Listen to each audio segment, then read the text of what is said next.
तो जय हिंद दोस्तों, कैसे हैं आप सब लोग। होप सभी बढ़िया होंगे और तैयारी बहुत बढ़िया चल रही होगी।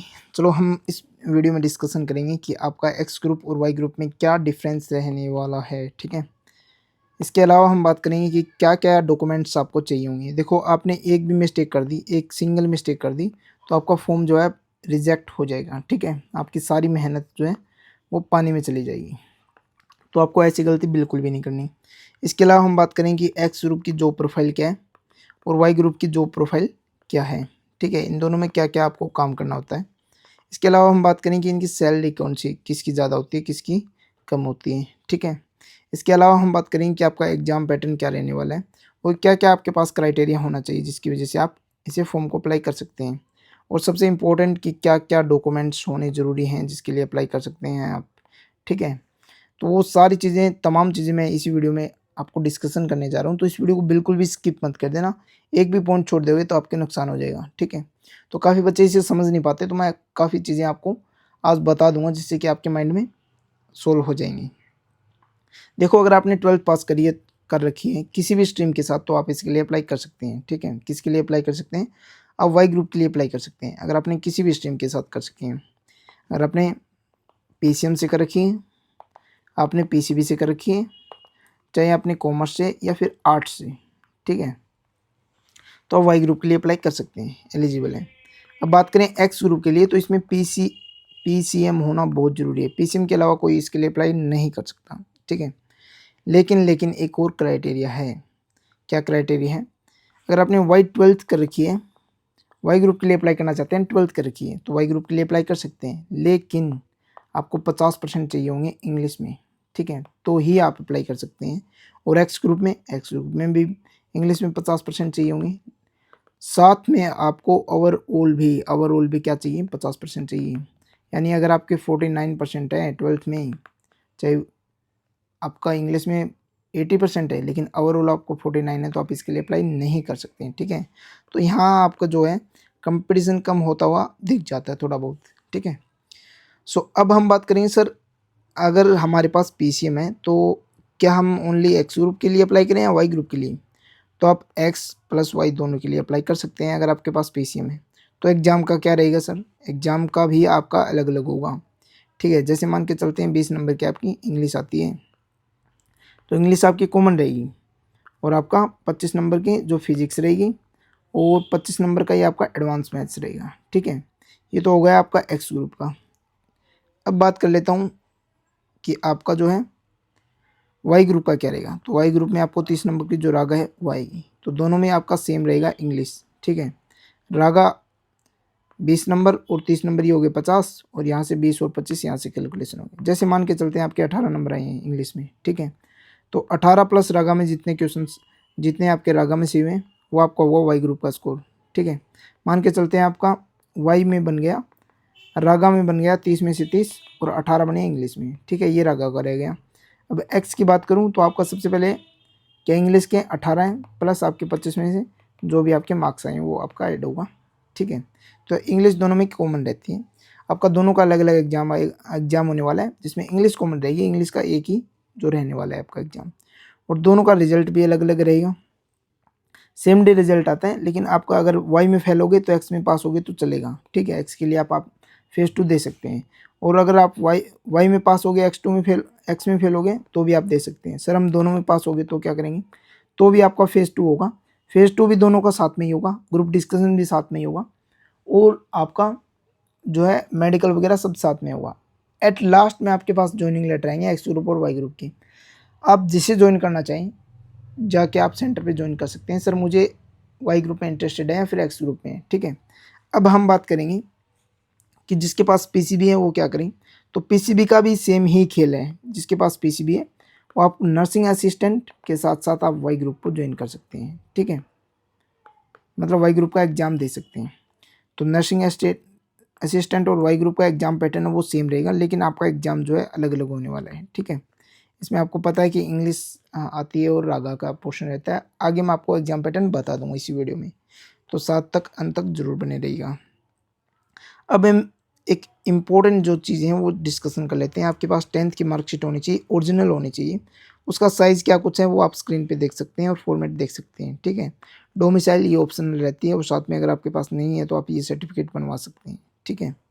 और इसका साइज़ वगैरह मैं फिर से कह रहा हूँ कि आप साइबर कैफ़े में अपना फॉर्म अप्लाई करवा लीजिएगा ताकि आपको एक भी मिस्टेक ना हो और आप अपना फॉर्म सही से अप्लाई करवा सकें, ठीक है। वरना हीरोपंती के चक्कर में आप क्या रह जाएगा, आपका फॉर्म जो है रिजेक्ट हो जाएगा और फिर दिक्कत हो जाएगी, ठीक है। ये 100-150 के चक्कर में ये ऐसा कुछ मत कर देना आप। अब पासपोर्ट साइज़ फ़ोटो ये बहुत इंपॉर्टेंट है, इसकी बात कर लेते हैं।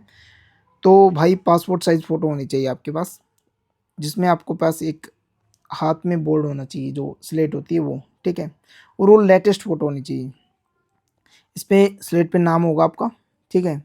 और नीचे होगी आपकी डीओबी, क्या होगी DOB, sorry DOP, date of photo, ठीक है। लेटेस्ट डेट ऑफ फ़ोटो होनी चाहिए, जैसे मान के चलो 6 जुलाई करवा लो या फिर कोई दिक्कत नहीं है, 6 महीने से ज़्यादा पुरानी नहीं होनी चाहिए।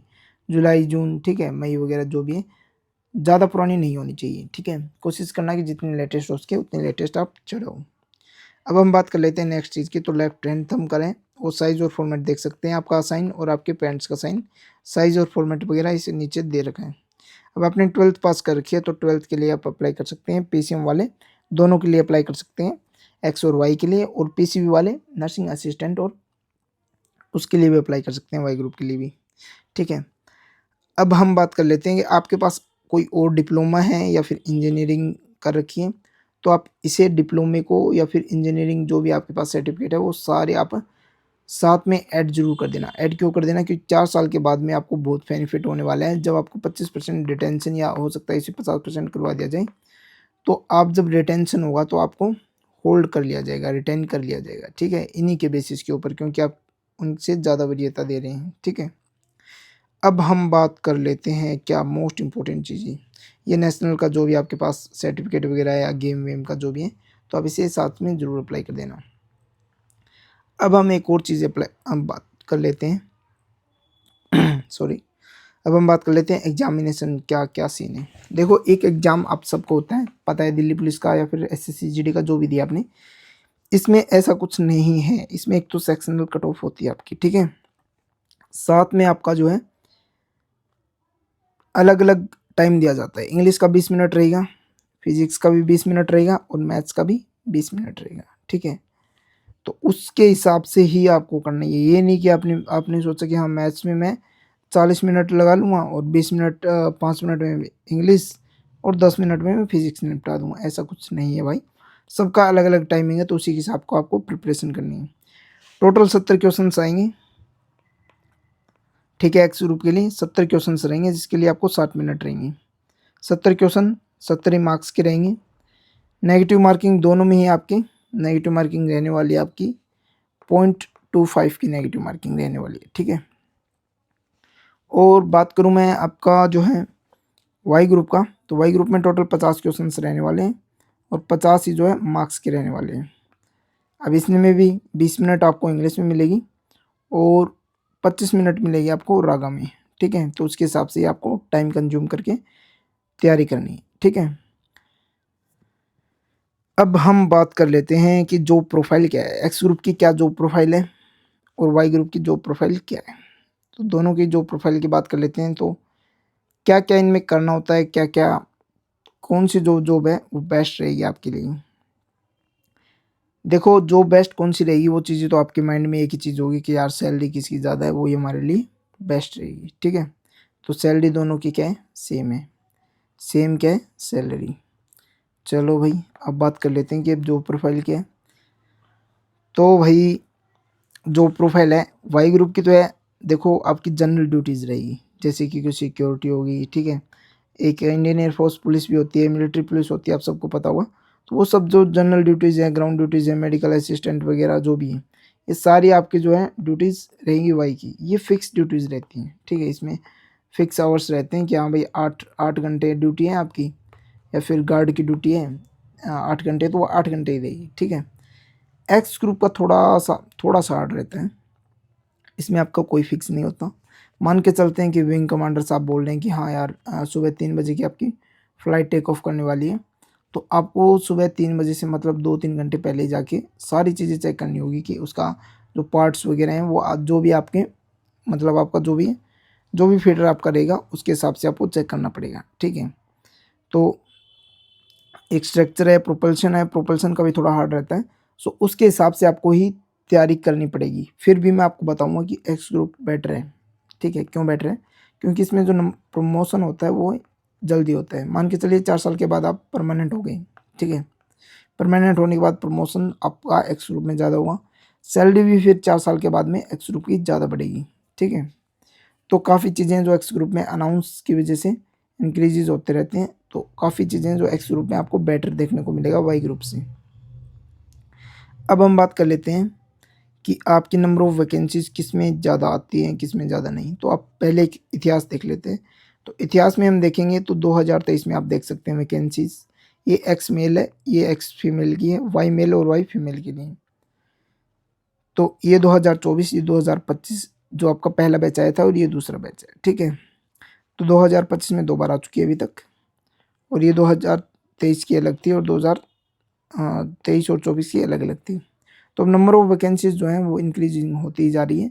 अगले 2 से 3 साल जो नंबर ऑफ़ वैकेंसीज़ हैं वो इंक्रीज़ होती जाएगी, ठीक है, और बहुत ज़्यादा वैकेंसीज़ आपको देखने को मिलेगी।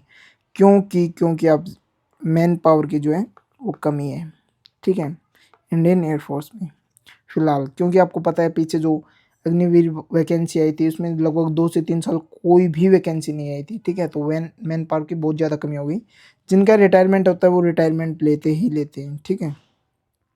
अब हम बात कर लेते हैं सर कि क्या इसका सिलेबस रहने वाला है और क्या इसका एग्ज़ाम पैटर्न या फिर हमें क्या पढ़ना चाहिए, इसका वेटेज क्या है।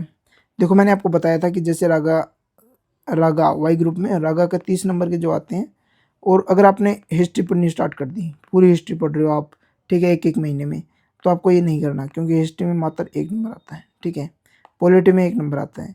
ये सारा मैंने आपको वेटेज बता रखा है कि रीजनिंग के कितने क्वेश्चन आएंगे, मैथ्स के कितने क्वेश्चन आएंगे और किस चैप्टर से कितने क्वेश्चन आएंगे, वो सारी चीज़ें बता रखी हैं, जिसका लिंक आपको आई बटन में दिखाई दे रहा होगा, वो देख लेना आप। ज़रूर से वीडियो देखना, क्योंकि अगर आपको क्रैक करना है तो वो स्ट्रेटेजी ज़रूर से देखना, ठीक है। अब हम बात कर लेते हैं कि सर क्या हमें स्टडी मटेरियल कहाँ से मिलेगा। तो देखो मैंने 3 बार एग्ज़ाम क्रैक किया, लाइक हवाबाजी तो नहीं कर रहा, बट बता रहा हूँ कि आपको, हाँ मेरे पे एक्सपीरियंस है, ठीक है। एग्ज़ाम भी क्रैक किए हैं, ग्रुप डिस्कशन भी 3 बार मैंने क्रैक किया है। तो मुझे अच्छे से पता है कि क्या क्या फिजिकल में होता है, क्या क्या मेडिकल में होते हैं, सारी चीज़ें मेरे को अच्छे से पता है A to Z, ठीक है। तो लास्ट तक मैं ज़रूर गया हूँ। तो आपको मैं अब सजेस्ट करूँगा कि जो मैंने हैंड रिटन नोट्स बना रखे हैं वो आप ज़रूर लें। आपको हैंड रिटन नोट्स मिल जाएंगे 99 50 65 और 48 49। इस पर आप व्हाट्सअप मैसेज कर देना, ठीक है। हालांकि आपको थोड़ी सी छोटी सी अमाउंट पे करनी होगी, उसमें बाद आपको सारे नोट्स मिल जाएंगे, ठीक है। ये सारे हैंड रिटन नोट्स मेरे एक्सपीरियंस के बेस के ऊपर मैंने बनाए हैं। और बाकी अगर आप इस चैनल पे नए हैं तो इसे सब्सक्राइब ज़रूर कर लीजिएगा। मैं आपको धीरे धीरे सारी स्ट्रेटेजी बताता रहूँगा कि किस तरह से आपको पढ़ना है, किस तरह से आपको नहीं पढ़ना है, कैसे आप एग्ज़ाम क्रैक कर सकते हैं। ओके, धन्यवाद।